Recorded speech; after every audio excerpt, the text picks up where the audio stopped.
Energy stocks had a fantastic day today, but this is an unusual day to have a fantastic day. Typically, we see the price of energy stocks correlate quite heavily with the price per barrel of oil, and we saw that in the morning with the price per barrel of oil up quite strongly and energy stocks up quite strongly. However, as the day progressed, we saw the price per barrel spill over, nothing crazy, just dipping in the red a little bit. However, many of the energy stocks remaining quite strong and barely moving on this event. Typically, when we see the price per barrel fall, we'll see energy stocks kind of freeze up and dip as well. Today, we just didn't see that happening. That's a good sign if you ask me. We know these energy stocks have a catch up to do to the price per barrel. A lot of energy stocks peaked earlier this year just above $70 per barrel of oil. Today we hit $85 per barrel of oil. So we're not even at that peak when energy was at $70 per barrel of oil, at least in the majors. I know a lot of you guys got these LPIs and these, fancy and high beta energy stocks. With regards to the majors, which are a huge part of the market, they've still got a whole lot to catch up just to the 70s per barrel.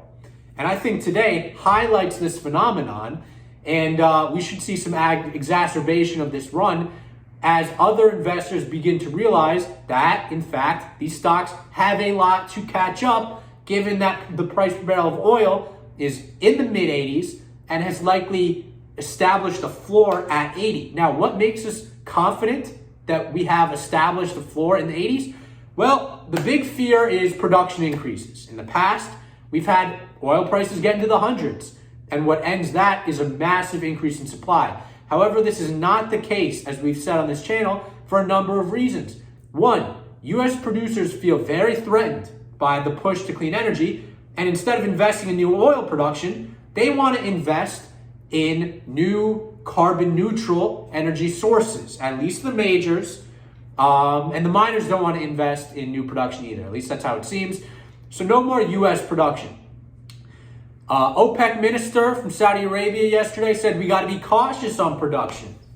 Qatar energy people said they see the natural gas tightening situation lasting for several years. So all the talk, and Putin's obviously saying $100 per barrel oil is likely. He's not even delivering what he said he was going to help alleviate Europe with. So all of the signs are indicating no new production increases, no significant increases that are going to crash the price per barrel of oil, which is the big fear, which should take a lot of weak hands out of the picture. And today's looking like that's happening with the price per barrel down and the stocks up. We've got a whole lot more to catch up. We should be hitting new 52-week highs across the board in energy companies, and that's not the case yet.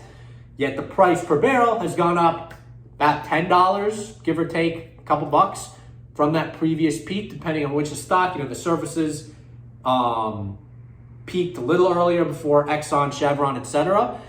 We got space to run here. I like this sector continuing. It's not even winter yet, as we heard earlier today. It's El Nino season. That means colder winter. It means more heating bills and energy consumption for heat. So, in my opinion, this is very bullish for energy, and I'm remaining in the picture. However, energy is not the only sector we like. We've obviously covered inflation. There's some videos last week on that. We'll talk about it again in another video. Today, we're going to keep it specific to these two areas of the market.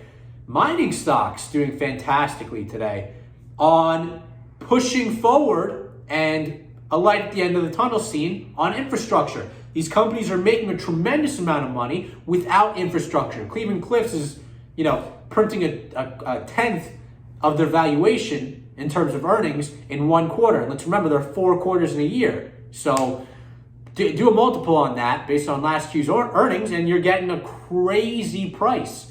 So these companies, as we have said, mining companies, are fantastic.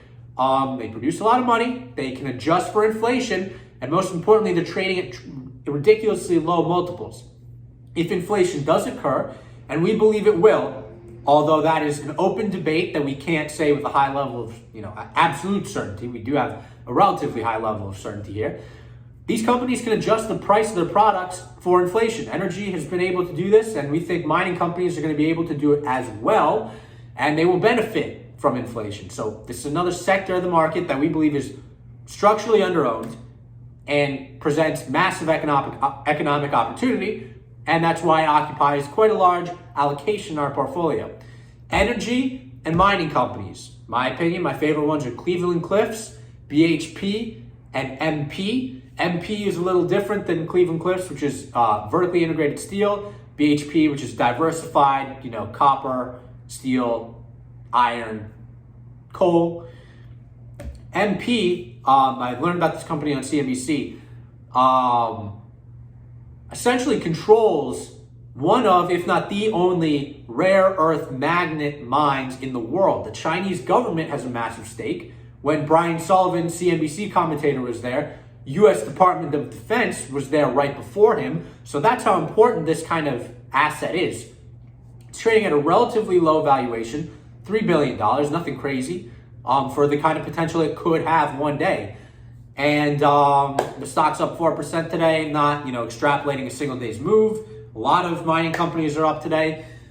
But if you've got something like Cleveland-Cliffs and BHP, which might be a little bit boring to some, getting a more exciting mine and having it at a smaller allocation, in my allocation, it is BHP number one, MP then CLF, and MP and CLF are basically the same, just under 5%, BHP at 5%. Gives me a nice 15 plus or minus a couple percent allocation to these mining companies, plus a little bit of GOLD as well. So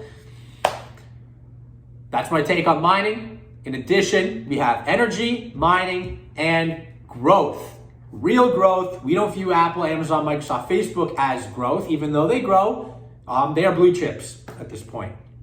And on this channel, we identify growth as small valuation and potential at 10x. We got those companies too. That's how we're constructed. Those three types of positions, obviously diversified within those categories. That's the deal. And until next time, peace out.